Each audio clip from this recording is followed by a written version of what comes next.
Hello everyone, thank you very much for joining us today. I'm Bill Yuksel, I'm the business manager at Peridot Partners and I lead our work with student unions. And I'm joined by three amazing co-hosts today. So I've got Eve. Eve, would you like to introduce yourself? Yeah, sure. So my name's Eve Alcock and I'm the president of Bath Students' Union at the University of Bath, and I'm in my second year as president. Great, and we're also joined by Sarah Ellis. Sarah? Hiya, I'm Sarah Ellis. I'm the chief exec at Keele Students' Union. I've been there about 11 months now, and I'm planning on writing a book about my first year in Keele when this is all done. We'll look forward to reading that. And we've also got Andrew. Hi everyone, my name's Andrew Keenan. I'm a freelance consultant for student unions. I've worked in student unions for 10 years and I was a SAB for 2 years before that. And I will also be buying Sarah's book once it comes out. Won't we all? So thank you very much everyone for taking some time out and to take part in this session today. As you can see, we've got a mixture of experiences today. I didn't mention, but I'm also a trustee of Wolves SU, by the way. So Eve is obviously a president. We've also got a chief executive too. And I was keen to hear, just to start with, how both of you are coping as leaders of your organisations. So it's a very good question.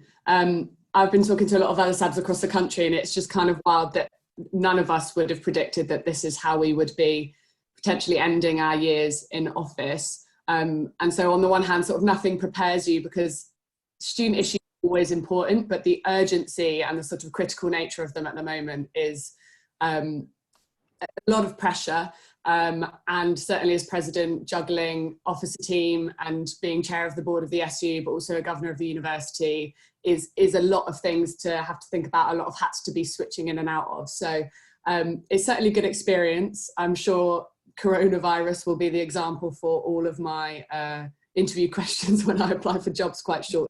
But yeah, it's all right. Sarah, how about you? Yeah, very similar. It's the most unusual time. You know, we'd been having a really good year. Kind of, you know, financially, we'd been having a good year for the first time in a long time. We'd really started to bring the team together. Everything was gelling and suddenly making sense. And then, you know, this happened, which just completely stopped everything that we were doing. So yeah, you know, it's been really tough, and I think it's difficult sometimes in this role where you've got to be seen to be the one who has got everything together and you're on it and you know what you're doing, when actually internally you're kind of panicking a little bit as well. So yeah, you know, it's been tough, but luckily I do have a really good team at Keele, and I think everyone is really, you know, I'm really proud of the team and how everyone has come together and just listened and paid attention to what has to happen for that greater good of making sure there's still an SU there come next academic year.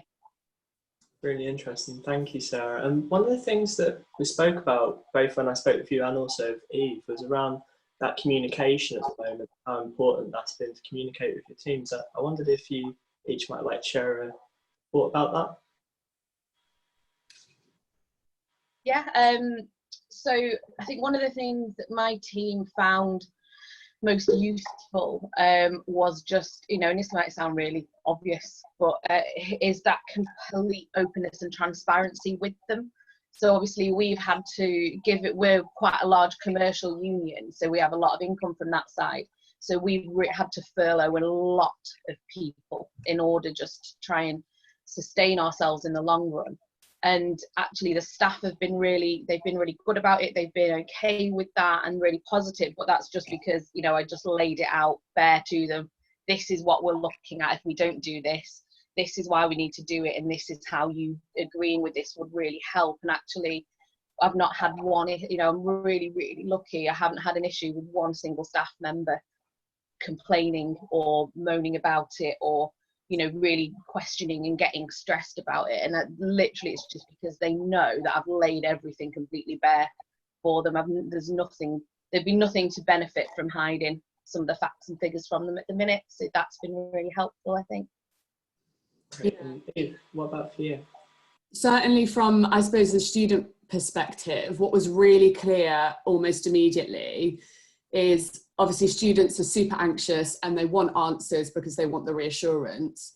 And as a leader, you don't always have those answers. And so it can be really tempting to communicate with them when you have the answers, because you know that that will reassure them. But actually what is the most important thing is to frequently communicate with them, regardless of whether you have a significant update or a big win or whatever it is, because it's that constant communication that's actually the reassurance piece. And then you're able to say when you've got some significant news that's really positive to them.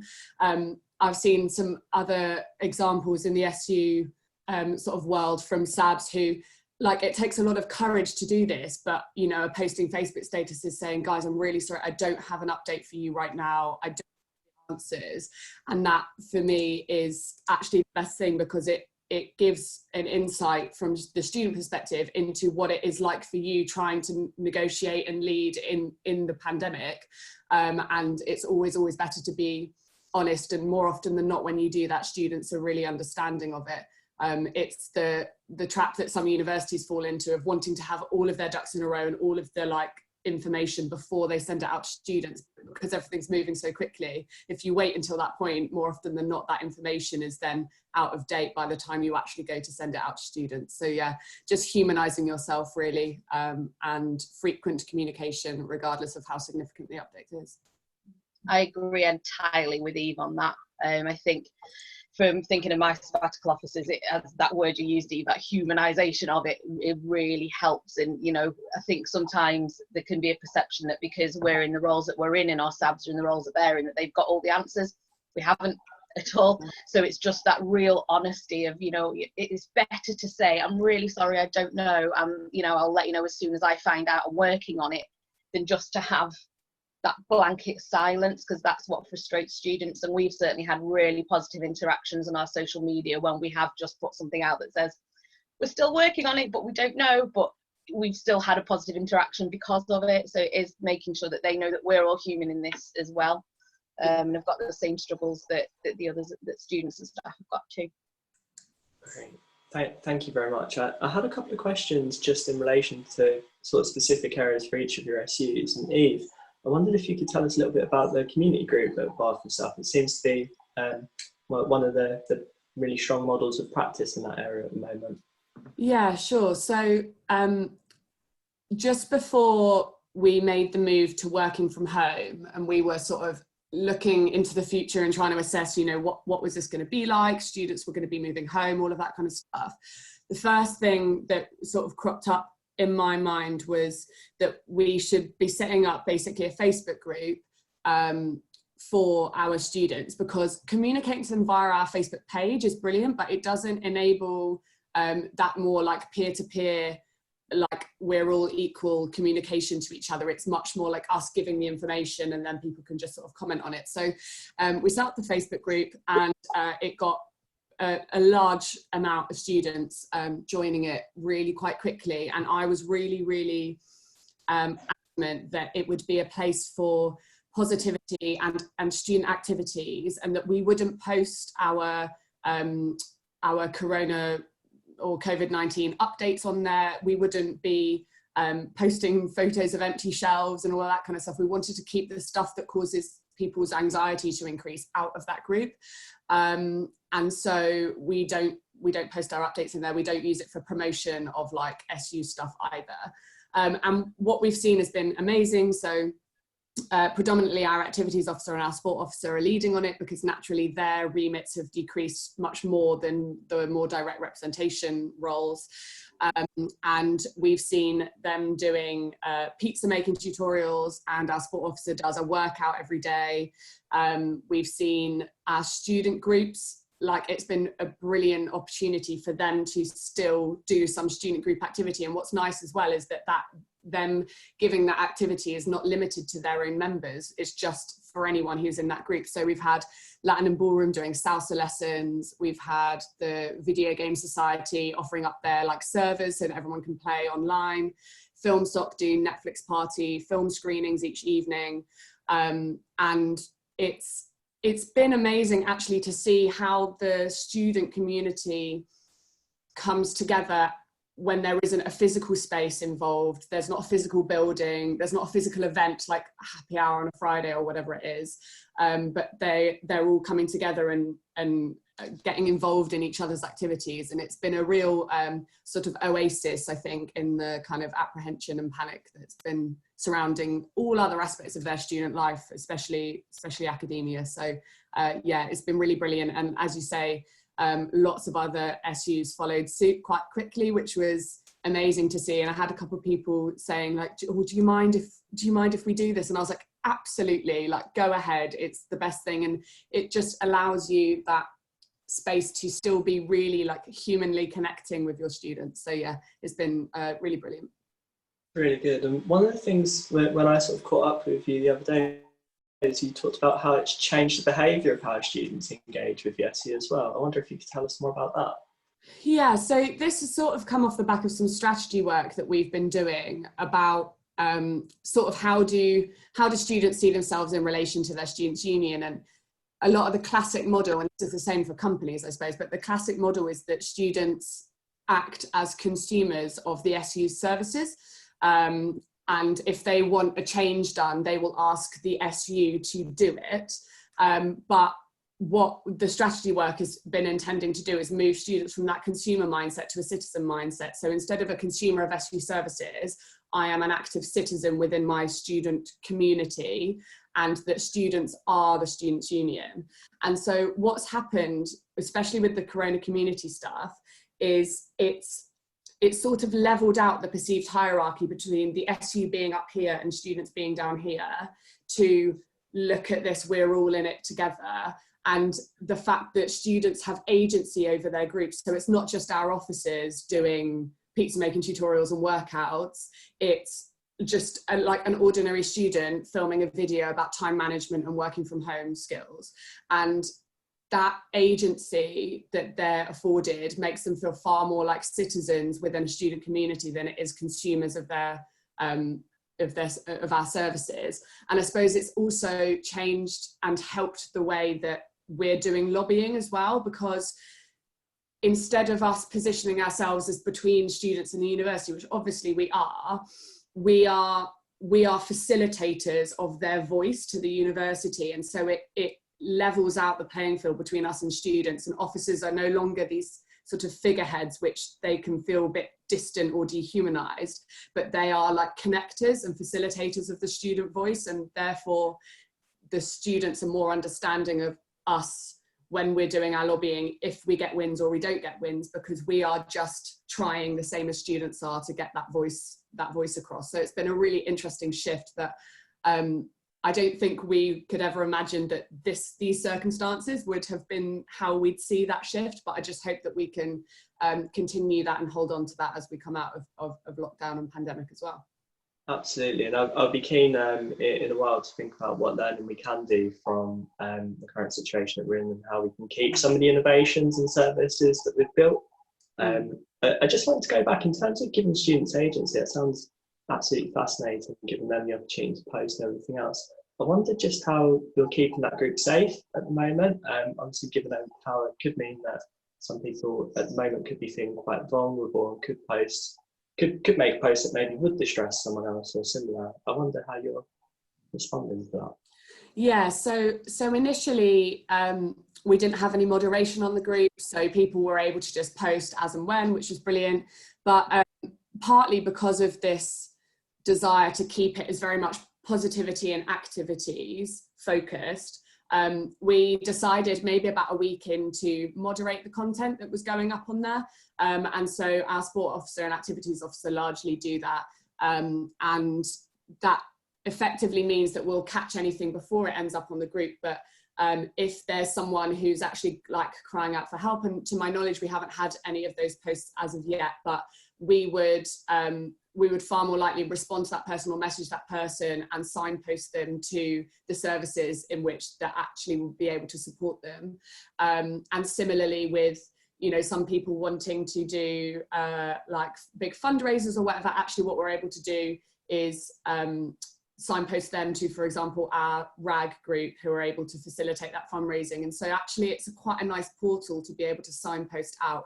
But yeah, the moderation has been pretty good for us. And those that want to run a session or a workout or an activity would just message one of the officers that is moderating that group, and then they'd be given like a particular timetabled slot, so that we've got a timetable of stuff that goes up every day, so that we're maintaining the momentum as well, because we were like all for it in the first week, and then we sort of stopped and we were like, hang on, we might have to continue this level of momentum for sort of 6 weeks or so. So having that timetabled slots in has enabled a level of consistency to the activity as well.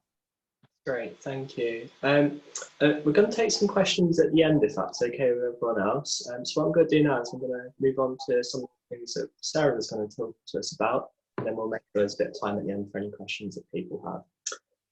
Sarah, I wondered if you could tell us how things are going at Keele. Obviously, campus life is really important at Keele, and I know that you still have some students on campus there too, so I wonder how things are going there.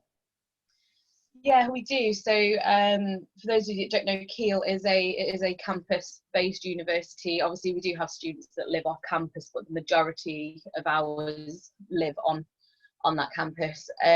So the majority have left, but there are still some students physically there. So obviously, we're not allowed to physically be there. So what we've been doing is keeping those comms channels of the university open constantly, because there are still some university staff there, obviously, there's security staff there, there's so it's more from the estates side of things in the VC's office, but they are making sure that they're keeping in touch with the individuals still on campus and passing our messages on as well, which is really, really useful. So, I mean, one of the things that we've done, very similar actually to what Eve was saying, is we did already have a group, with us being so campus-based, a very large Facebook group, which is sort of active all year. But kind of when this happened, we actually almost within a couple of days upped the moderators, as in I'm on there now, and I never, just so that we can make sure that there was always someone on there, because we were seeing some people kind of panicking a little bit on there. And then we didn't want to kind of spread that panic around the rest of the students. So we were kind of going on to moderate that, contacting those individuals to be like, look, do you need some support? This is what our advice centre does, etc. But then what we've then done in the last 2 weeks is we've set up a separate group, which is linked for that, which is specifically for students on campus. So there's only students that are physically on the campus in that group. And that's simply because the other group's been going for years, although it gets looked at every year. But that group is so big that we didn't want those kind of 50 to 100 students who are still on campus to get lost within that group itself. So we have set up a group now, which is just for those who are still on campus. It's at the minute, because there's so few of them, it's not used massively because there's not many people on there, but it is being used and it's quite nice. It's actually a really easy one to moderate because there's much less people on there.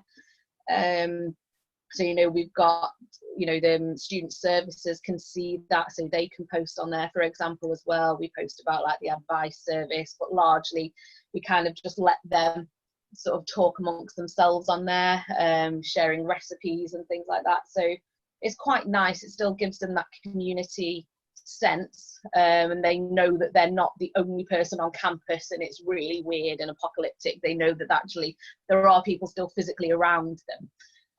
So I think that they found that really helpful actually as well. Good. What other things have you been doing to make sure that sense of community, which again is really important at Keele, to make sure that's not been lost? So one of the things that it was one of my sabbatical officers and our activities team set up. Now I don't know exactly how this works, so just excuse my naivety. We've set up a Minecraft community for Keele SU. So Minecraft's one of the few games I haven't actually played. But that has, I think, at any one time, over about 150 to 200 students kind of logged on it. And so that's kind of created a nice sense of community. But we've had some really funny things happen. Like our building at Keele SU is quite old. It's okay, but it's quite old and dated. And so we've had some students try and build the SU, and then other students have knocked it down, and then someone's built it again. It's all in like really kind of good humour. And so even just little things like that has been really, really nice, because, you know, and for certainly my sabbatical officer, the one that's done that, he's a massive gamer, but he lives alone, you know, so he's not gone home to family. So even like for him, that's really helpful as well. And he's, you know, he's got a lot out of that too. So, you know, I didn't think, you know, one of our big wins of the year would be a Minecraft community if someone had asked me a few months ago, but it's worked really, really well. Great, thank you. And yeah, I don't think I've ever heard of someone building Messi on Minecraft. It's fascinating. I love to see it. I just wondered as well, how have you been supporting your staff through this sort of change? So we have quite a relatively large staff team. So it's easy if I talk kind of first in sort of the permanent staff team. There are 58 of us, so it's quite a big team. And certainly for me, it's been getting my head around personally, because the union I was at before Keele, there was 8 of us. So even that's been quite a big difference. But even though there's quite a lot of people, it is still pretty close knit. You know, it is actually really lovely. But we've been doing things like on Microsoft Teams, which we're all on. Obviously, there's a lot of work talk on there, but then we've set channels up for people's pets. And loads of the staff have been posting pictures of their pets on there and putting videos of their pets on there, and that's really lovely.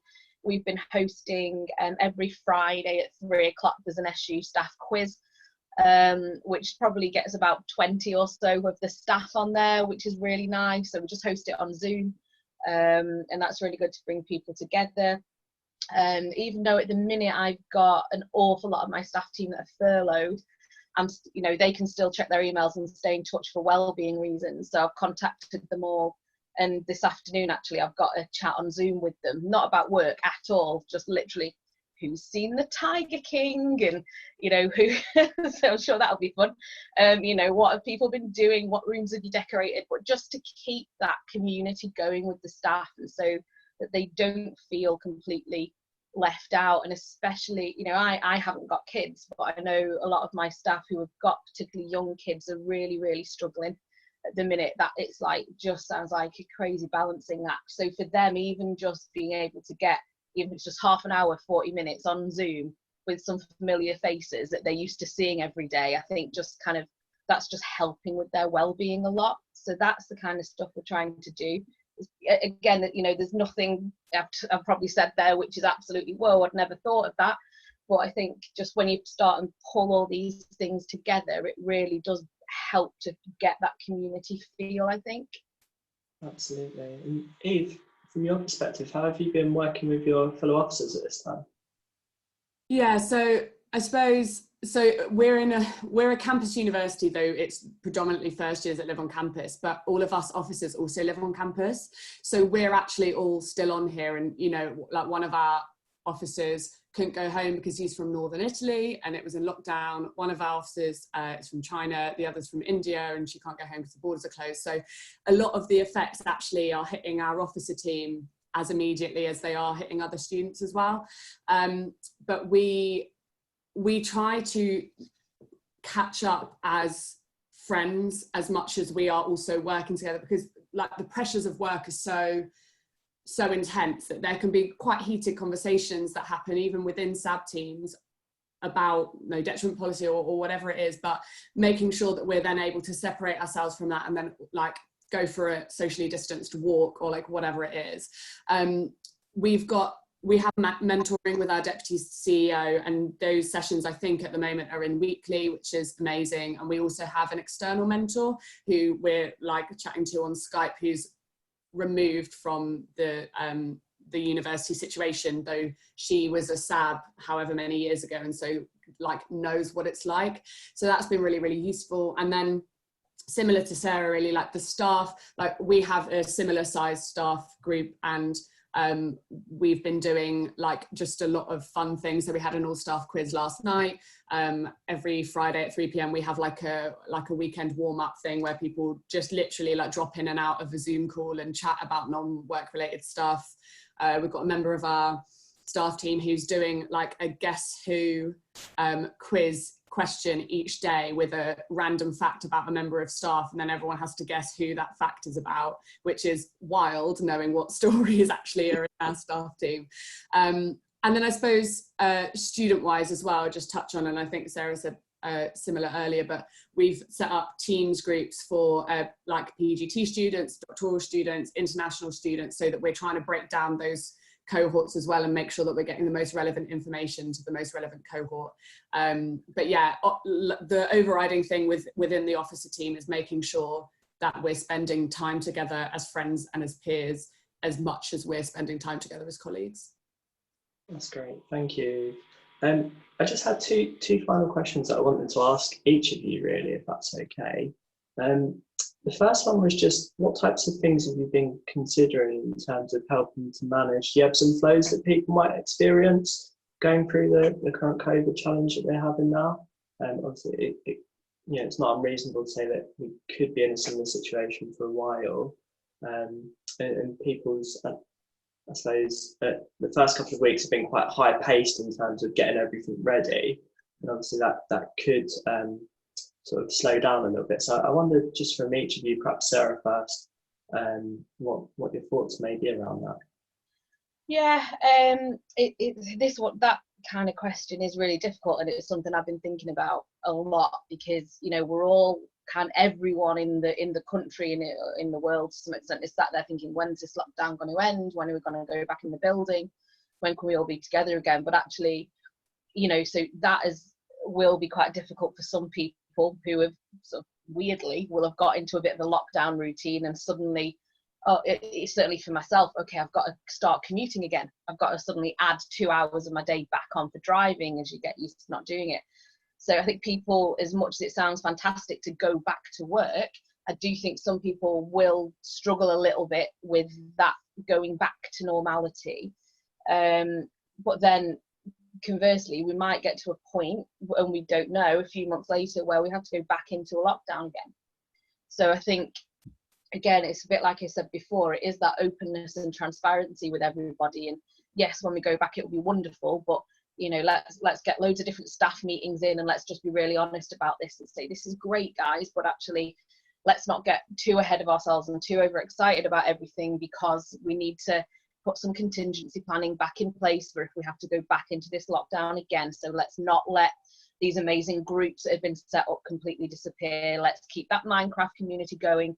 Let's keep all these things that we've already set up going, just in case. And with the staff, when we go back in the building, it'll certainly be, for me, trying to get in one-to-ones with all, not just my direct reports, but with all of the staff, just to try and understand their individual circumstances. What was difficult for you, what would have helped you more when we were on lockdown, so if we have to go into it again, we're better prepared to support you as an individual. So I think that's the kind of stuff that I'm starting to think about now. Hopefully we won't have to go back into a second lockdown once we've all been set free, but I think realistically, we do, as leaders, we need to, that's our job, isn't it, is to consider the worst case scenario and plan for it. So that's the kind of stuff I'm thinking about at the moment.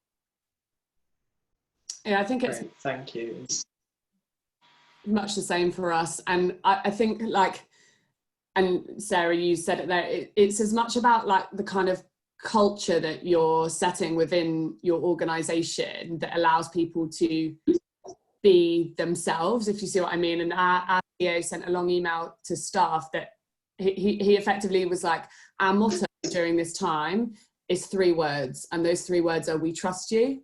And we know that a lot of you are struggling at home. We know you've got kids. We know you've got care and responsibilities. We know that sitting in front of your laptop for 5 hours a day on conference calls is really difficult. And I think, and it was from him and our deputy CEO. And I think, I'm kind of all right working from home, but even seeing that from them, I was like, that's so nice, because so much of the apprehension and the anxiety and the difficulty adjusting comes from the expectation as to what we should be doing. And if, as soon as you start moving those shoulds to what you could be doing or you can feasibly do, then it makes that adjusting much easier.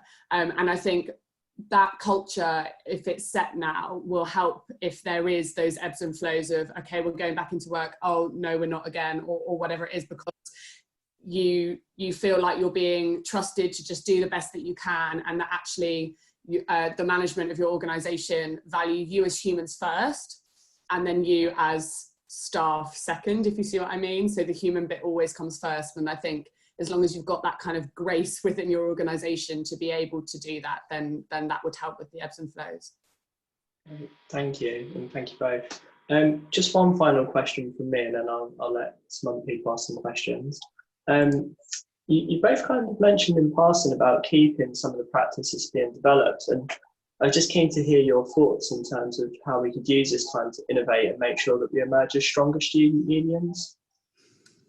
Yeah, so I think I was talking to someone about this the other day.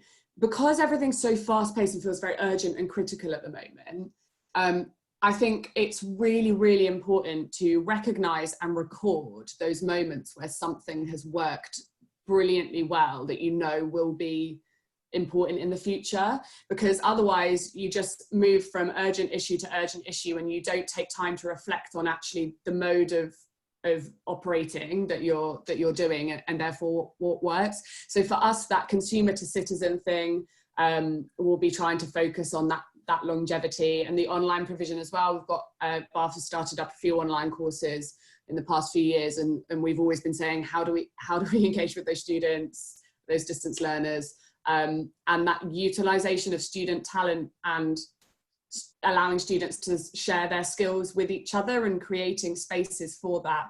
I think those are the sort of three main things that we want to focus on, and really analyse why it's working now and all that kind of stuff, and then try and transfer that as we move out of lockdown. But yeah. Thank you. Sarah? Yeah, absolutely. I totally agree with what Eve said.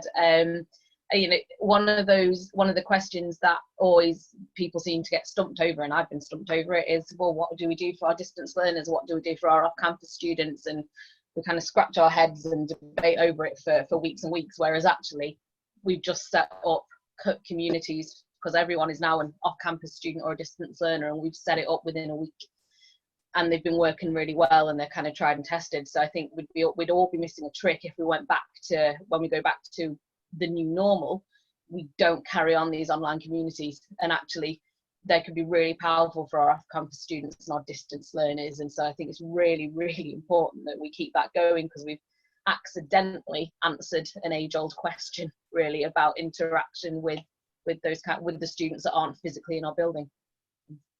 Absolutely, and it's really fascinating to see that. I've been on a few of these pitching things over the last few weeks, and if anyone's not seen the other ones that have been hosted, I'm sure Andrew will provide a link to them at the end, but there's been some really interesting comments that people have actually seen increases in their union councils. I know there's one about union awards and things like that as well, and how to do those online. So there is definitely some good practices being developed. Hopefully we can keep it up.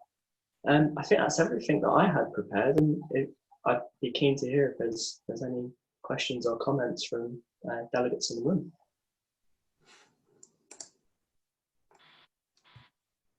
I'm also going to hand over to Andrew to field them, because I can't see them on my iPad, unfortunately. So we don't have any questions sent in via the chat, but if people want to ask verbally, all you need to do is hold down your space bar, which should unmute you, or you can manually unmute yourself. So yeah, please go ahead if you have any questions. Richard from Chichester. If this goes on for some time, dare I say it, all the way through to September, what are you thinking in Bath and Keele about Welcome Week, Freshers' Fairs, start of year? What contingency planning are you already starting to put in place?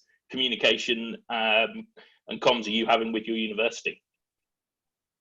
Yeah, so this is a sort of hot topic at the moment. So the way that we do it at Bath is we hire 3 student staff members from about now to work and organise their Freshers' Week until October. And we're having to sort of tread both lines in parallel. So we kind of need to, on the one hand, do everything that we would do usually in case Freshers Week is as normal, but obviously they're having to do that remotely. So we're still recruiting for our Freshers Week volunteers because we'd rather have them and then not use them than not have them and then panic about how we're going to put stuff on. But I think for us, some of the big lessons on that conversation as to what it looks like virtually will be born out of our Corona community, and we would want to be, I think, doing probably quite a big student engagement piece with our current students about what they think would work and what would help engage students. And obviously, in terms of financially, if we didn't do, we break even on our Freshers Week broadly anyway. So financially, it's not a massive drop for us. But the thing is that obviously that's where students get their first glimpse of what the Students' Union is. It's where they get to know what the student groups are. And so if we don't do an alternate delivery that manages to capture that engagement and pique that interest, then obviously our participation for the rest of the year and potentially that knock-on effect from cohort to cohort could impact our work quite a lot. So we don't have any surefire answers yet as to what it looks like digitally, but thanks to the Corona community stuff, I think we've already got a good few sort of leads to be following, and so those questions will be happening probably as soon as No Detriment is hopefully sorted in the past. Yeah. Brilliant, thank you. So for us, I have actually said to the staff for the next 2 weeks, you know, is in this week and next week being Easter, I've said just, you know, we're going to pause completely on freshers at the moment. There's no point at the minute going into too much detail and thought, because I just don't think we're there yet to know what's going to happen. I think as we get sort of out of this Easter period, I think we will know more as a country. I think the university will know more, because I think there's probably three things it will look like, or maybe four. Totally normal. I think they'll potentially be actually totally normal, but 2 months late, 1 or 2 months late. So actually we're bringing them in October or November instead of September. Online teaching for first semester, in which case, yes, everything will have to be completely virtual, or the one that no one wants to discuss because it's just terrifying and who knows how that would work, would be a January start. So I have said to the staff, just for these next couple of weeks in the immediate, just let's not get into that right now. Right now we're sorting furlough with you. We're talking about your well-being and what support you need. We're talking about we're supporting the officers to work with the university on the exams and the online thing. Let's think about freshers in more detail in a couple of weeks when we might know a little bit more about the kind of stuff we need to be thinking about. So my answer at the minute, I guess, is I haven't got an answer, but we're aware of it and we're thinking about what we might need to look at. That's great. Thank you very much. I'm pleased to hear that you haven't got an answer, because neither have I. So no, that's really brilliant. Thank you very much. Thanks for that question, Richard. There's some resources that different people have put in the chat on those questions. We've had 2 people ask the same question, which is, how are you planning to induct, train and support your new full-time officers? I'll start with Eve. So now's the time we'll be planning handover anyway. And so we started off planning handover as if we're all going to be reunited by the middle of June. I think what I'm sort of thinking about at the moment is that even if we were able to deliver the same content and stuff virtually over handover, actually how much of that information that we would have been handing over is relevant in a pandemic world, and how much really intense and large proportions of activity between now and June will they have missed out on, and will be really, really difficult to pick up in the same way that business as usual would pick up because you've got a staff team around you. So I've been suggesting to our SAB team that starting now, they get, even if it's just an hour a fortnight, Skype calls or Zoom calls or whatever, in with their incoming, their successor, to, even if it's just to chat about what's been going on in the last fortnight, so that those officers can start to get a glimpse of what's happening, what SAB life looks like at the moment, and therefore they have all of the kind of background knowledge that they might need to pick up in June. We already know, for example, so we usually have 2 open days in the middle of handover, one on the Friday, one on the Saturday. Bath have said that they're not doing those, so we've clawed back an extra day, and we probably won't have the same away day that we have, which is like we used to go to Go Ape and do a little team building thing. We'll probably know that that won't happen. And so I think it's making sure that the bare bones of knowledge are in as virtual sessions with relevant staff members, and so that if needs be, they all just are tuning in on a Zoom call or whatever and getting that knowledge. But that there's enough flexibility physically built into the time to basically change what that program might look like between now and June. But I think getting those SABs in with those conversations as much as they feel able to, given that they'll have their own circumstances going on, is probably more crucial this year than it ever has been before, because we would usually say, you guys don't need to worry about anything till maybe like early June, when we'll start like liaising with you, because obviously they've got exams. But I think where possible, that sort of slow and steady build up to handover is probably more important now than ever. Yeah, that's really sensible, actually. And I think that sounds like you're absolutely doing the right thing on that with the SABs. I think the only other things that we're potentially looking at, probably one of the most useful things, actually, we have 5 sabbatical officers and 2 of them are returning. So 2 of them have been re-elected. And I know quite often when we're normally training, it's like, okay, no, I know you've already been here a year, but you need to hear this all again a bit. Whereas actually I'll be looking at them leading a lot more on this because they've lived this now. So I think the 2 that have been re-elected will take a bit of a different, sort of a different role than they might have done in a normal year in terms of coaching and talking to the other officers. So that kind of connects what Eve was saying about doing the one-to-ones with the current SABs and the new SABs. So we are thinking along very similar lines there, which is really useful. I think as well, I'm sure I've seen somewhere, have you got an SU Skills next week on sabbatical officer induction? I think because I'm sure I've seen you've got that somewhere, Andrew or Bill. So if, we'd be sort of tuning into that as well, because we don't know the answer really at the minute either on what the best thing is.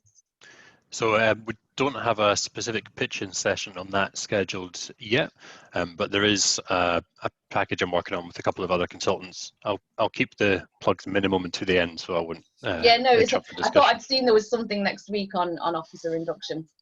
Possibly by someone else, yeah. Sorry. Oh no, someone's just said in the chat that there's an NUS session happening on the 15th of April. That's the one. I knew there was something next week where a lot of people were sort of plugging in, and I think that's the important thing actually, is what we probably should have said before: plug into everything you can. And I know we're kind of speaking to the converted here because you're all sitting in the room with us, but if anyone's running sessions and group chats and on anything, just go into as much as you can, because certainly for me, there's a chief exec one that's been going on once a week. And the amount, I've been able to share good practice, but the amount of really useful stuff I've been able to pick up from that has been really, really useful. And, unions aren't in this on their own. So, whilst, me and Eve have got some really good anecdotes for what we're doing for these kinds of things, we haven't got all of the answers, but collectively, I think that's where we can get to a really good point if we support each other and share that practice.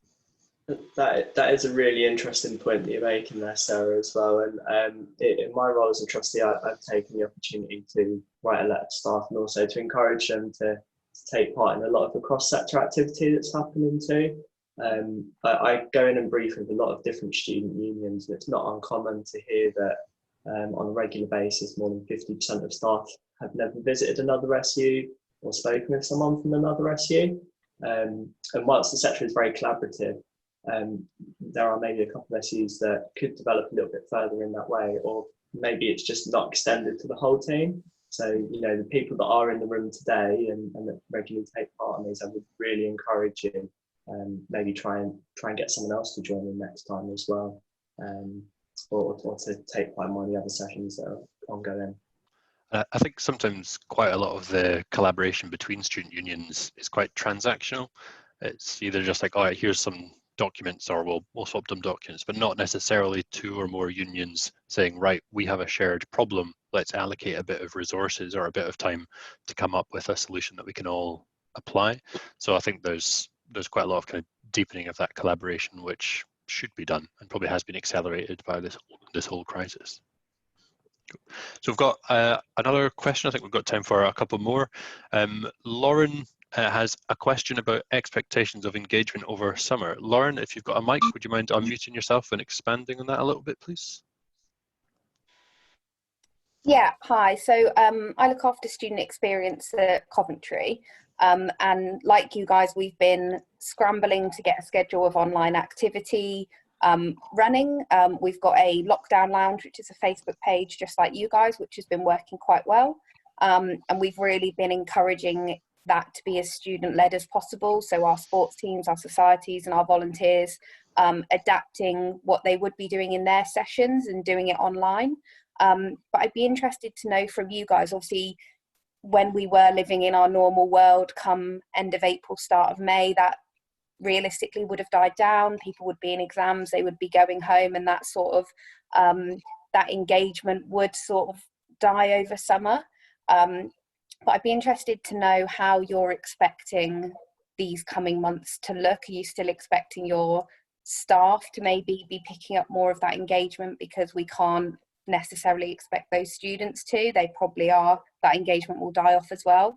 Because I think it's interesting, maybe some staff have some worries about they're going to be expected to keep up these levels of engagement over summer, even if that may not have happened in person previously. So yeah, it'd be interesting to hear what you guys think about that.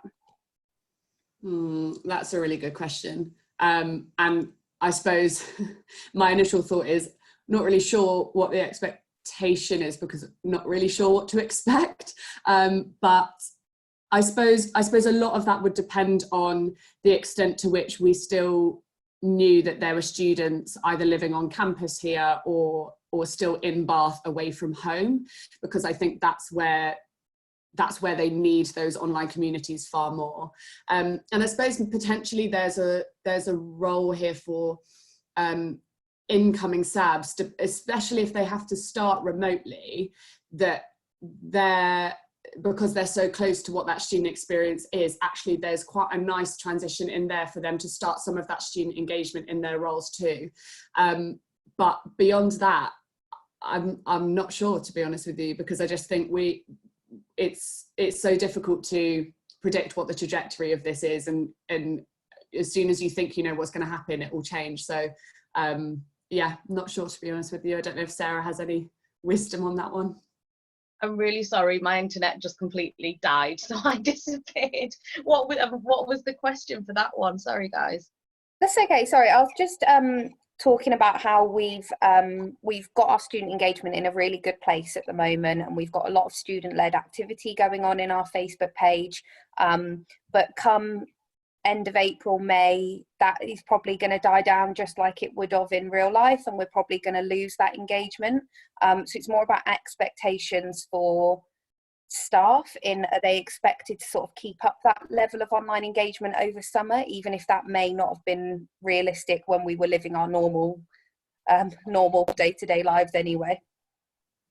I think for the staff, I think this is where over summer we'd be expecting them to start and plan things for the next semester as if most things were going to be online. So I think they'd be spending a lot of their time planning for things that they wouldn't normally have been doing. So, we hope we will be I did say before, we're not planning for freshers and things just yet, but I think we do need to start and consider how we're going to address it if we are still online.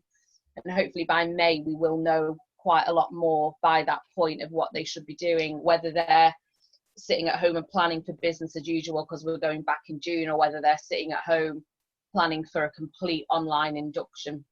There's also, I think, certainly for bigger commercial unions, the furlough scheme going to be extended? Do we need to do staff need to be furloughed over the summer? because, you know, financially we're kind of relying on that as a commercial union at the minute, which isn't great, but I think we're all in the same boat. So we've got all of those things to consider. So I don't know if that answers the question or not, but that's kind of where I'm thinking at the moment anyway.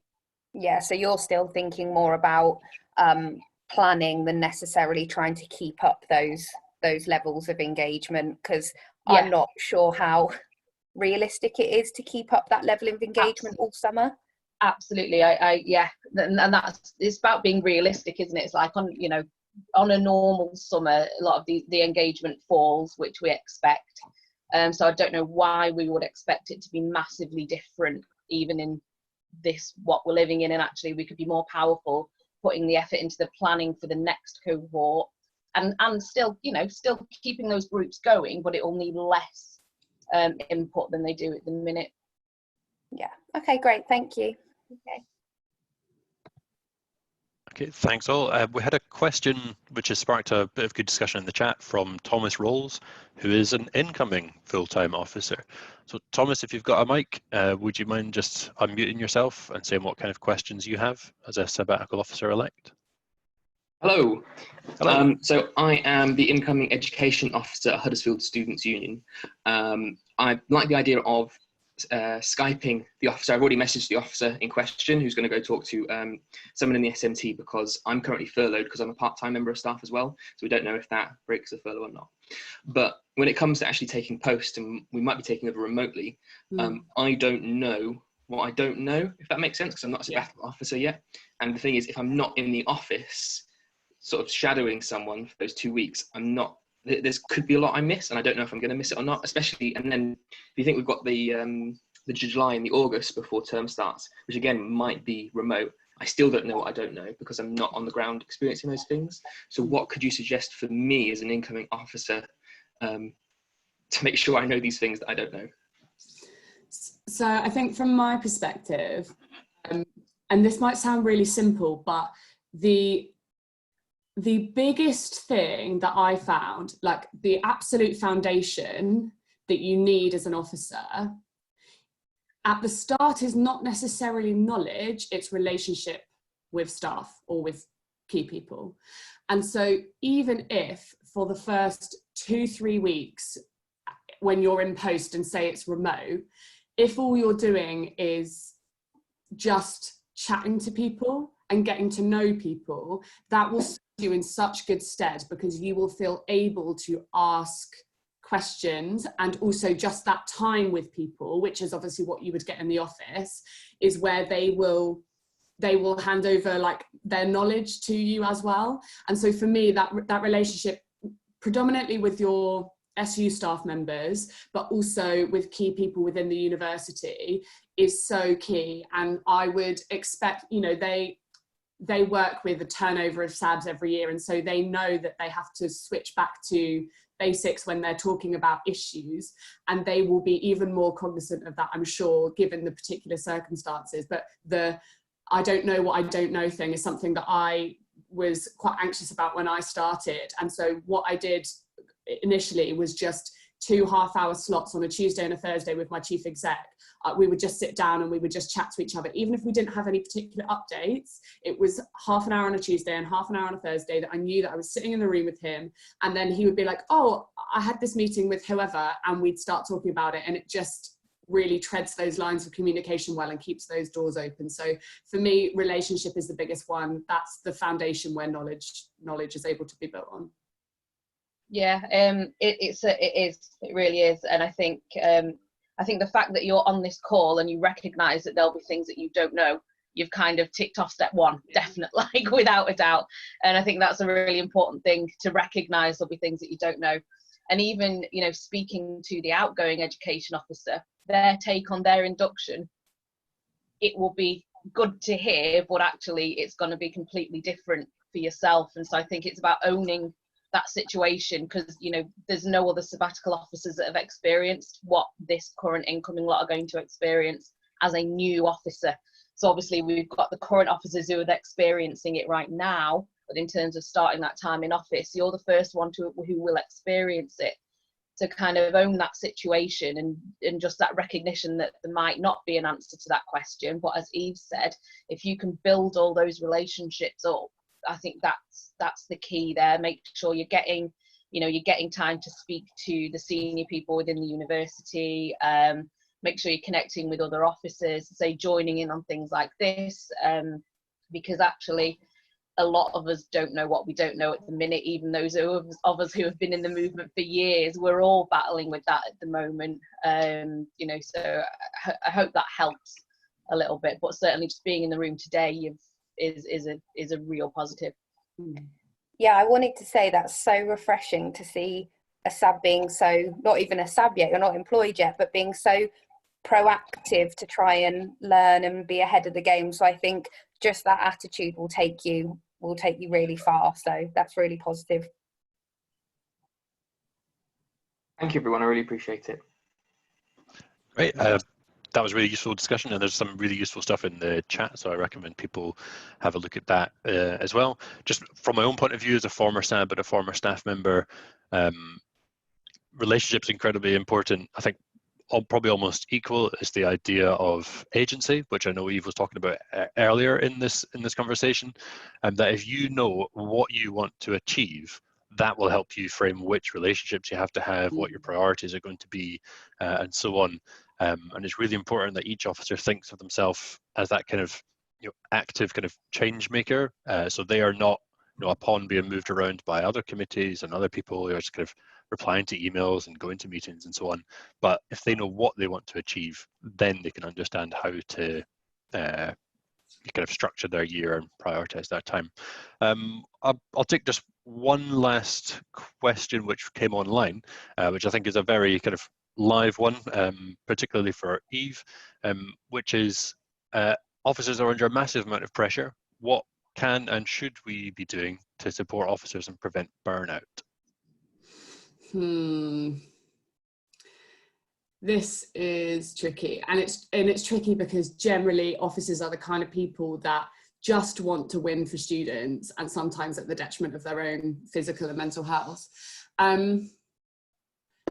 One of the biggest things that has helped me has been chatting to other sabbatical officers, because it is such a niche experience that only other SABs will know. And when you start chatting to SABs, I was chatting to Megan Ball from Winchester SU and Meg Price from Worcester, and when you start to chat to other people and you realise that they're going through exactly the same thing as you, it's really, really reassuring.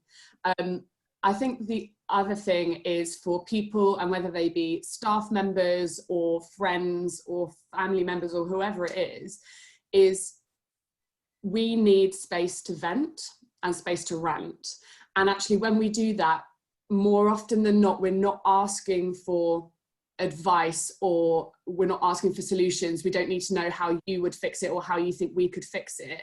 We actually, more often than not, just need someone to say, yeah, that sounds really crap. I'm sorry that you're going through that, and encourage us to take a step away from our laptops, probably. So yeah, I think it's about creating space for that ranting and that energy to kind of be burnt off. And if you are in a position to helping to link up those SABs who are struggling with other SABs, so that they can find that kind of like camaraderie and support amongst people that know exactly the experience that you're going through.